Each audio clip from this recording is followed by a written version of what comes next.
what happens when quiet sensitivity meets unchecked hunger for control.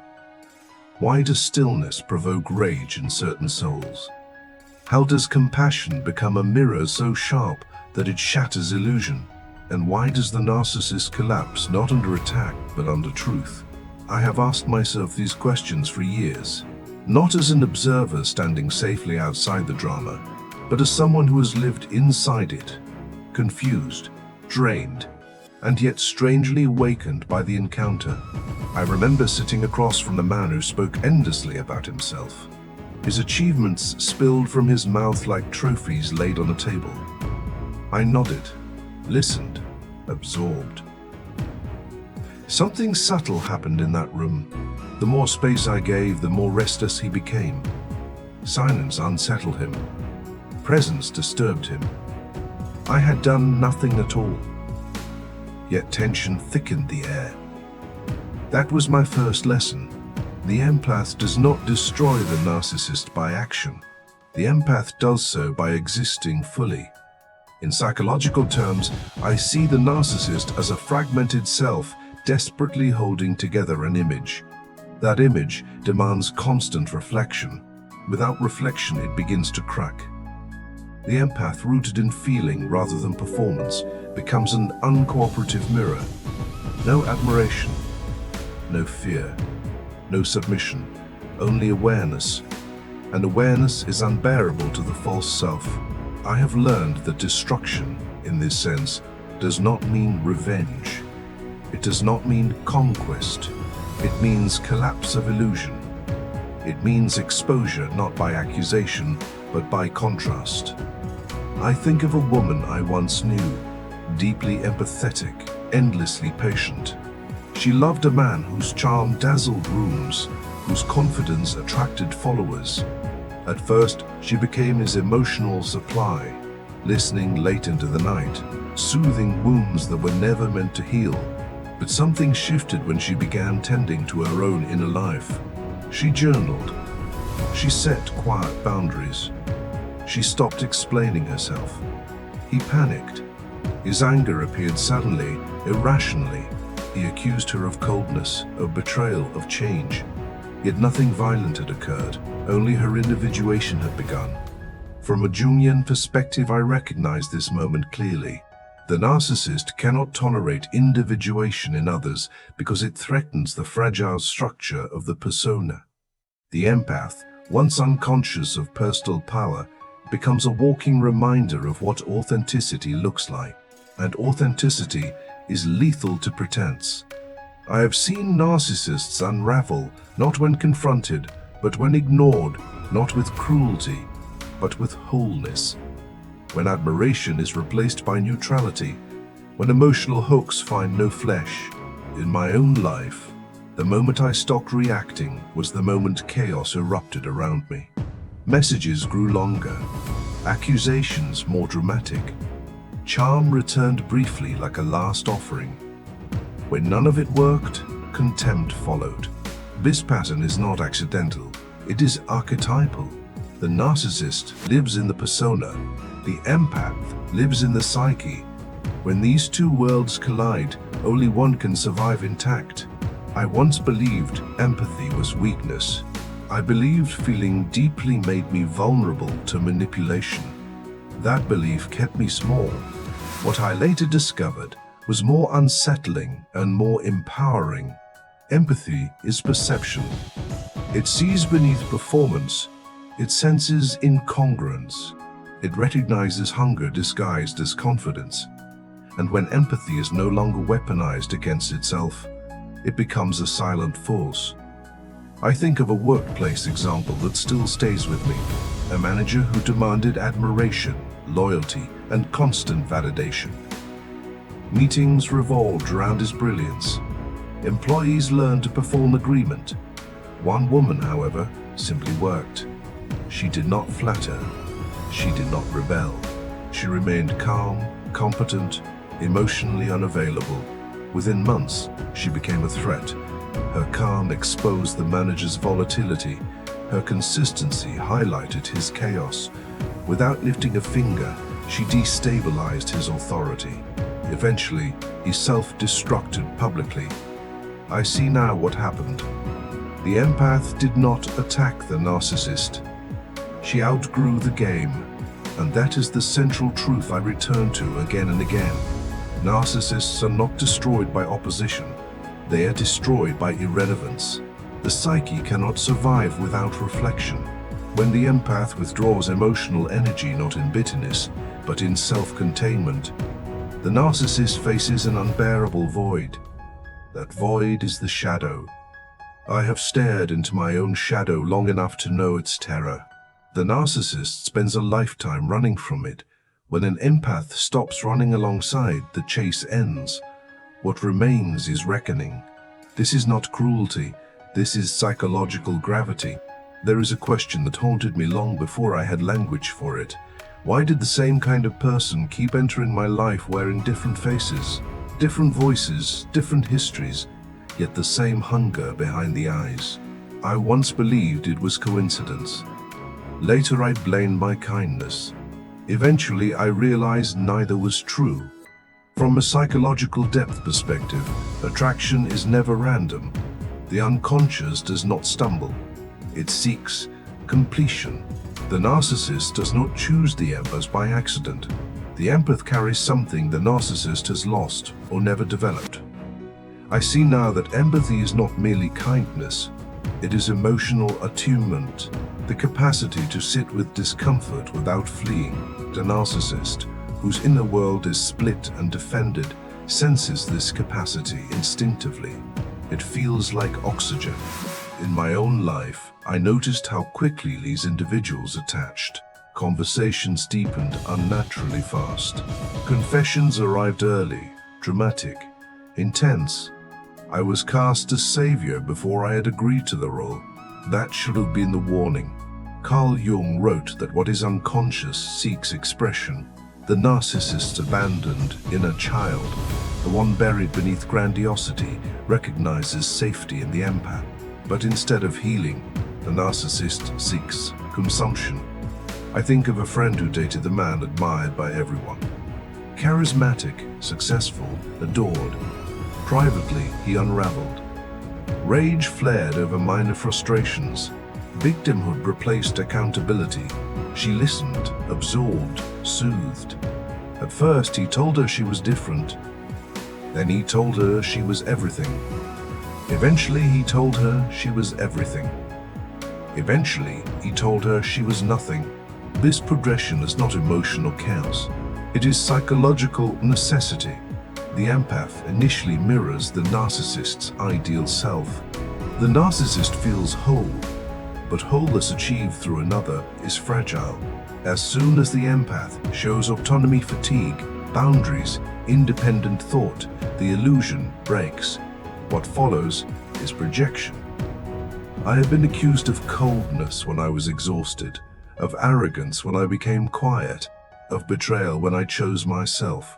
These accusations never described me. They described the narcissist's inner collapse. The empath becomes a screen onto which the narcissist projects its own traits, weakness, emptiness, dependency. This is why leaving feels dangerous, not because of love, but because of identity. The narcissist does not lose a partner. The narcissist loses a mirror. I once asked myself why it hurt so deeply, even after clarity arrived. Why insight did not immediately bring peace? The answer lay in my own unconscious patterns. Empaths are not innocent bystanders in this dynamic. I say this with compassion, not blame. Many empaths learned early that love meant emotional labor.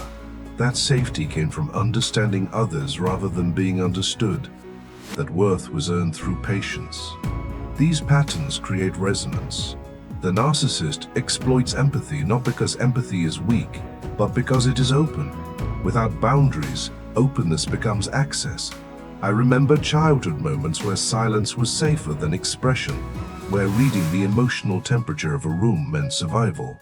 Those skills later became the very traits that attracted narcissistic personalities. This realization changed everything.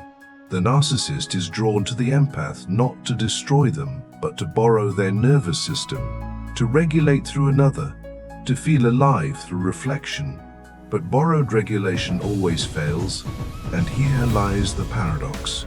The very qualities that sustain the narcissist in the beginning become the reason for collapse in the end.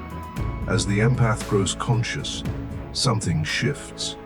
Emotional overgiving slows, reaction softens, self-reflection deepens. This is when the narcissist feels threatened, not by aggression, but by absence of control. I have witnessed the exact moment panic sets in. The eyes search for reaction. The old provocations intensify. Praise becomes criticism. Affection becomes withdrawal. The narcissist senses loss of power before it occurs, and power for the narcissist is emotional leverage. Once leverage disappears, the structure cannot hold. In Jungian terms, this is where individuation begins, not just for the empath, but involuntarily for the narcissist.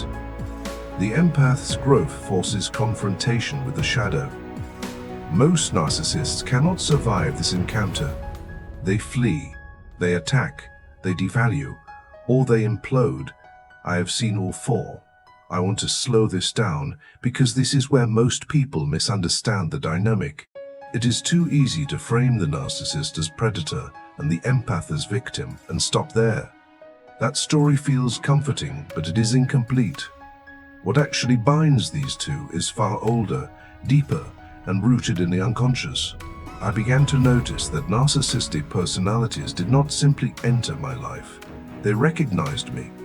There was an immediacy, an intensity, as if something dormant had awakened in them. Conversations felt fated. Connection felt instant. It was not romance alone. It was familiarity. Jung would have called this a constellation of archetypes. The narcissist carries a fractured inner world. Somewhere early in life, the authentic self was rejected, shamed, or ignored. To survive, a persona was constructed confident, superior, untouchable. This persona must be fed constantly. Without attention, admiration, or emotional reaction, it weakens. The empath, on the other hand, developed depth rather than armor. Instead of building a persona, the empath built perception. Emotional sensitivity became a survival strategy, reading moods, anticipating needs, sensing shifts in tone. These were not choices, but adaptations. When these two meet, the unconscious recognizes a solution. The narcissist senses containment. The empath senses meaning. That is the trap. I remember how often narcissists would tell me things they claimed they had never told anyone. Secrets arrive quickly, wrapped in vulnerability. At the time, I believed this meant trust. Now I see it as testing. They were asking silently, will I be held without consequence? Will my chaos be absorbed? Will I be mirrored without being seen? And for a time, the answer was yes. The empath does not fall for the narcissist's confidence. The empath falls for the wound beneath it. That wound feels familiar. It resonates with unhealed parts of the empath's own psyche. This is why walking away feels like betrayal, not of the narcissist, but of the self that learned to survive by staying. I think of a man in my past who oscillated between grandiosity and despair. One moment, he spoke as if the world owed him reverence. The next, he collapsed into self-pity. I stayed through both, believing consistency could heal him.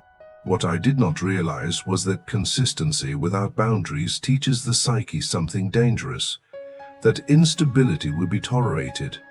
The narcissist is drawn to empaths because empaths unconsciously offer emotional continuity. The narcissist's inner world is fragmented. The empath's is cohesive. Being near cohesion feels like relief. But relief is not integration. This is where the dynamic begins to rot. As time passes, the empath's nervous system becomes overloaded. Compassion turns into fatigue. Listening becomes vigilance. Love becomes labor. Something inside begins to resist. This resistance is subtle at first, A pause before responding, a delayed reply, a boundary stated calmly instead of emotionally. The empath begins turning inward, often without realizing it, and this is where the narcissist panics. The narcissist does not experience boundaries as neutral structures. Boundaries feel like abandonment, not because they are, but because the narcissist never developed internal containment. When the empath stops regulating the emotional field, the narcissist is forced to confront internal emptiness. That emptiness feels like annihilation. I've watched narcissists become cruel, not because they hate the empath, but because they are desperate to re-establish control. Cruelty is an attempt to provoke reaction.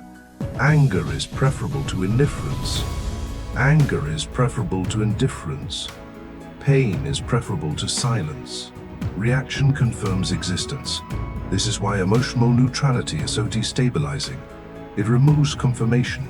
The empath's growth becomes unbearable because it reflects what the narcissist avoids: self-awareness. In Jungian terms, the empath begins individuation. The narcissist resists it. Individuation means becoming a whole self rather than a role. When the empath steps out of the caretaker archetype, the narcissist loses access to psychic nourishment. This is the moment destruction quietly begins, not through attack, not through revenge, but through withdrawal of unconscious participation. I have felt the guilt of this withdrawal. The body remembers old rules: stay, fix, endure. But the psyche evolves when suffering is no longer romanticized. What the narcissist experiences as betrayal is actually the empath's return to self. And here is the most important truth I have learned: the narcissist does not fall apart because the empath leaves. The narcissist falls apart because the empath stops disappearing. There was a moment in my life when I realized that nothing I said mattered anymore. Every explanation was twisted. Every clarification became ammunition. Truth itself felt irrelevant inside the dynamic. What mattered was reaction. That realization changed how I moved. I stopped defending myself, not out of strategy, but out of exhaustion. And something unexpected happened. The chaos intensified. This is where most people misunderstand silence. Silence is not absence. Silence is presence without compliance. From a depth psychology perspective, the narcissist's power does not come from confidence or dominance. It comes from emotional leverage. The narcissist controls the emotional field by provoking reactions: admiration, anger, guilt, fear. Any of these feed the false self. Non-reactivity starves it. I remember sitting across from someone who once knew exactly how to destabilize me. Sarcasm, subtle insults, exaggerated stories meant to evoke jealousy or doubt. When none of it landed, confusion crossed his face. He repeated himself. His voice sharpened. He leaned forward, searching. The hooks found nothing. That was the first time I saw fear behind arrogance. Silence dismantles narcissistic power because it collapses the feedback loop. Without emotional feedback, the narcissist cannot regulate internally. The psyche begins to spin. Jung spoke of the shadow as everything the ego refuses to acknowledge. For the narcissist, the shadow is vast shame, inadequacy, dependency, emptiness. Reaction from others keeps the shadow at bay. Silence removes the barrier. I have seen this play out repeatedly. When the empath stops reacting, the narcissist escalates. Provocations become louder, accusations more extreme. Affection may briefly return, exaggerated and performative. This is not love returning. This is panic. The narcissist senses psychic starvation. The supply is drying up. I once watched a colleague unravel after months of emotional neutrality from the team. He had relied on admiration and fear to maintain authority. When neither appeared, his behavior became erratic. Meetings turned chaotic.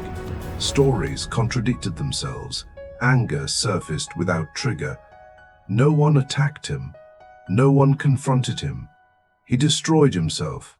This is the paradox. Narcissists often engineer their own downfall when their emotional influence ends. Without regulation from outside, inner fragmentation becomes visible. Non-reactivity does something else, but is even more threatening. It exposes reality. The empath, by remaining calm, becomes a reference point. Others begin to notice the contrast. Emotional storms appear irrational next to steadiness. Manipulation becomes obvious when it fails. The narcissist loses narrative control. I remember how uncomfortable it felt to stop reacting. The body wanted to explain, justify, soothe. Silence felt like abandonment of old identities. I had been the one who understood, the one who held space. Letting go of that role felt like death. But what died was not compassion. What died was self-erasure. True empathy does not require self-betrayal. As non-reactivity settles, something shifts internally. The empath's nervous system recalibrates. Peace emerges, not because conflict disappears, but because participation ends. This inner alignment is what narcissists find intolerable. Calm presence reflects a truth the narcissist cannot escape. Fulfillment does not require domination.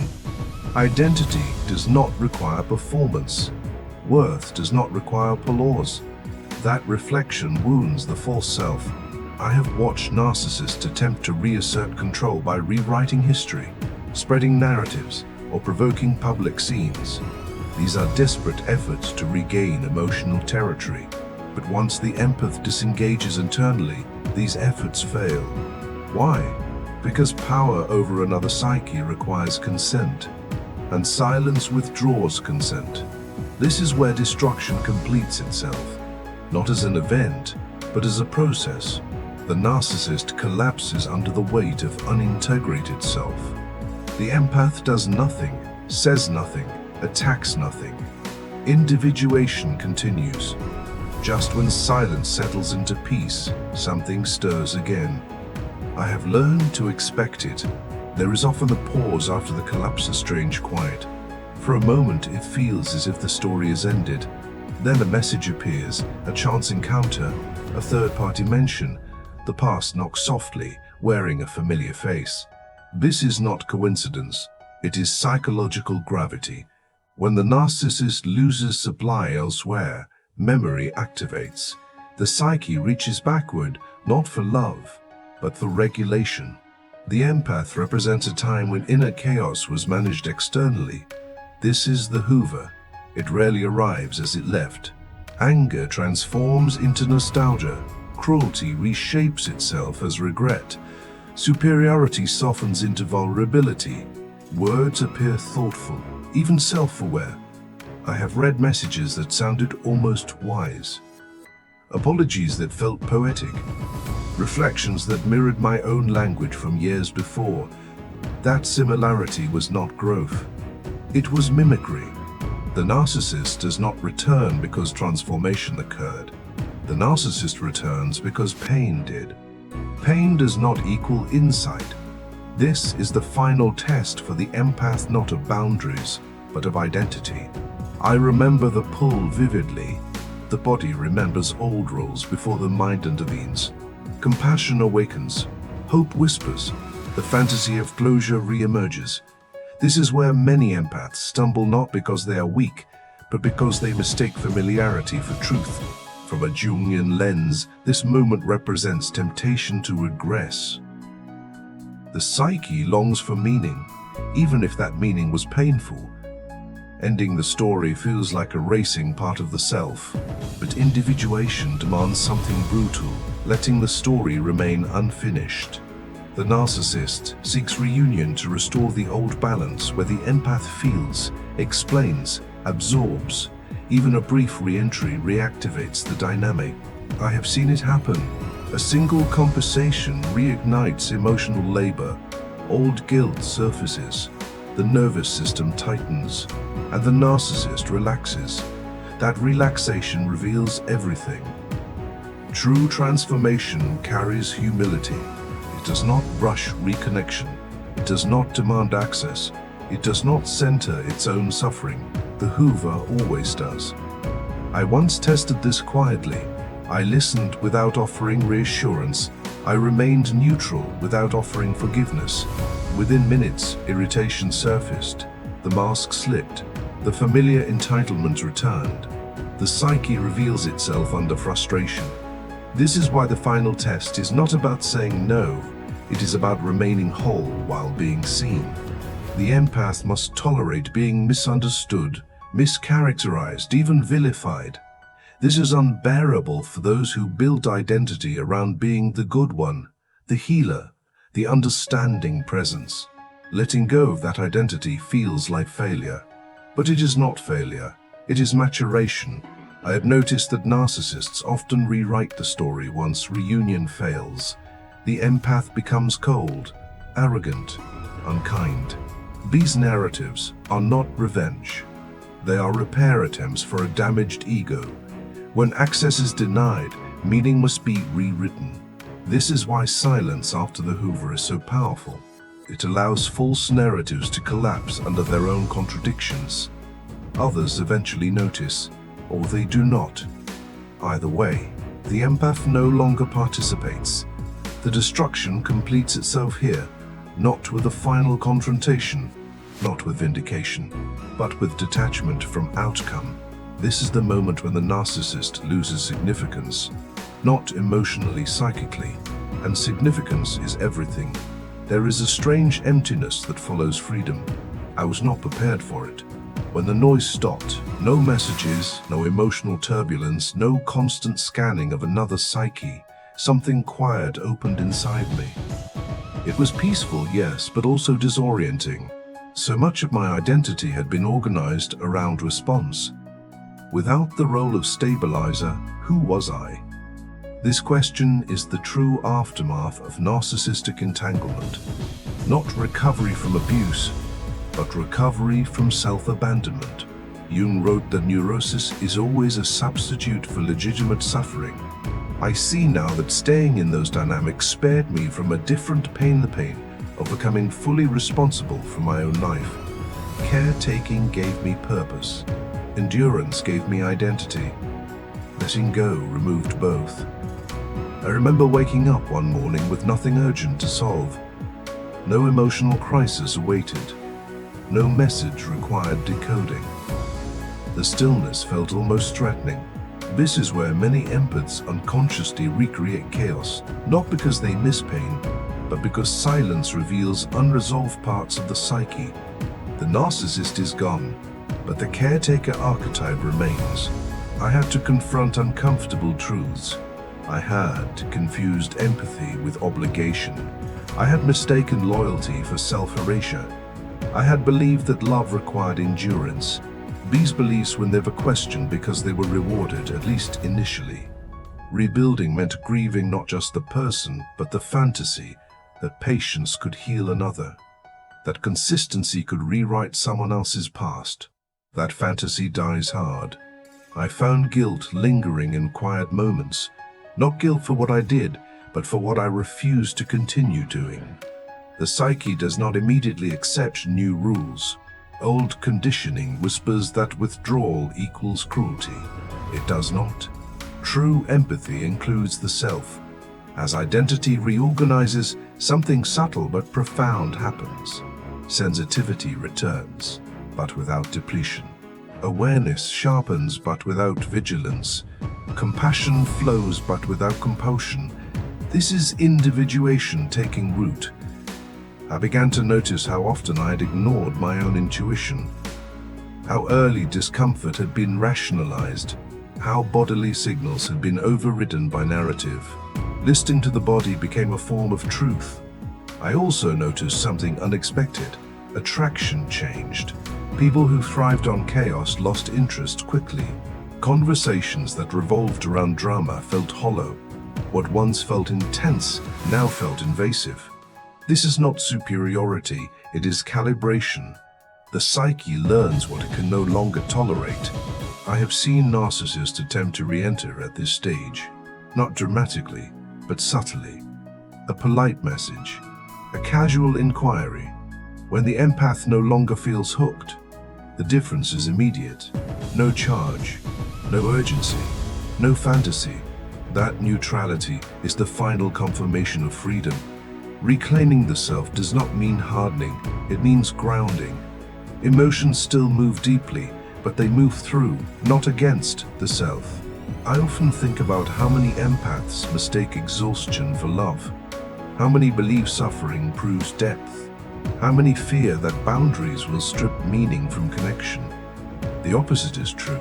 Only when the self is intact can connection be real. The narcissist collapses in this phase not because of loss, but because the empath no longer exists as an object in their psyche. No projection sticks, no narrative holds. The empath has stepped out of the symbolic role. I want to end this without triumph, without bitterness, without pretending that the journey made me invincible. What it gave me was honesty. I once believed that surviving meant enduring. That love was proven by how much I could tolerate. That empathy meant staying, even when something inside me quietly disappeared. I was wrong. What I see now is simple and unsettling. Nothing destroyed the narcissist. Not my silence, not my boundaries, not my leaving. What destroyed the illusion was my return to myself. There was no dramatic final scene in real life. No apology that healed everything.